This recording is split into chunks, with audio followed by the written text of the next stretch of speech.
ମୋ ଘରୁ ବାହାରିଥିବା ପୁରୁଣା ଆକ୍ୱେରିୟମକୁ ମୁଁ ନ ଫୋପାଡ଼ି ଏହିପରି ଗାର୍ଡେନର ଗୋଟେ କର୍ଣ୍ଣରରେ ରଖିଦେଇଛି।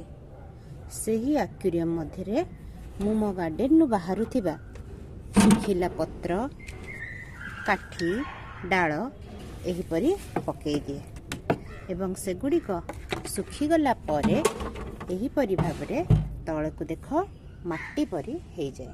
ସେଗୁଡ଼ିକ ମୋର ଗାର୍ଡେନରେ ମୁଁ ଗଛମାନଙ୍କ ମୂଳରେ ଦେଇଦିଏ।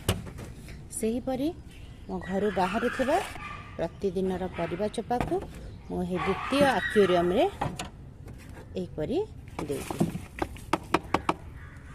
କିଛି ଦିନ ପରେ ସେଗୁଡ଼ାକ ଶୁଖିକି ଦେଖିପାରୁଥିବ ଏହିପରି ହୋଇଯାଏ। ତା ଉପରେ ମୁଁ ମାଟି ପକାଇ ଦିଏ ଏବଂ ମାଟି ପକାଇ ସାରିଲା ପରେ କିଛି ଦିନ ପରେ ଏଇ ତଳେ ଦେଖୁଥିବା ଭଳି ମାଟି ଦେଖ ପିଲାମାନେ, ମୁଁ ପୂଜା ରୁମ୍ରୁ ଯେଉଁ ଫୁଲ ବାହାରେ ତାକୁ ଏଇଭଳିଆ ଗୋଟେ ରଙ୍ଗ ବାଲ୍ଟିରେ ରଖିଦିଏ। ଆଉ ସେ ରଙ୍ଗ ବାଲ୍ଟିରେ ତଳେ ଆଉ ଗୋଟେ ରଙ୍ଗ ବାଲ୍ଟି ରଖିଛି। ଏଇ ରଙ୍ଗ ବାଲ୍ଟିଟିକୁ ଉପର ରଙ୍ଗ ବାଲ୍ଟିଟାକୁ ତଳେ ଟିକେ ଟିକେ କଣା କରିଦେଇଛି। ସେଥିରୁ ଯେଉଁ ପାଣି ଗୁଡ଼ିକ ବାହାରେ ସେ ଯେଉଁ ଲିକ୍ୱିଡ଼ ଗୁଡ଼ାକ ଏଇ ତଳ ବାଲ୍ଟିରେ ଜମିକି ରହେ। ଆବଶ୍ୟକ ବେଳେ ମୁଁ ଫୁଲ ଗଛମାନଙ୍କରେ ସେ ଲିକ୍ୱିଡ଼ ଫର୍ଟିଲାଇଜର ଦିଏ।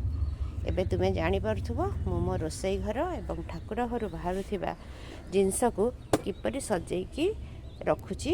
ଏଇ ପ୍ରଥମ ଆକ୍ୱେରିୟମରେ ମୋ ବଗିଚାର ସବୁ ଗଛ ଡାଳ, ଦ୍ୱିତୀୟରେ ପରିବା ଚୋପା ଏବଂ ତୃତୀୟରେ ପୂଜା ରୁମ୍ରୁ ବାହାରୁଥିବା ଫୁଲ।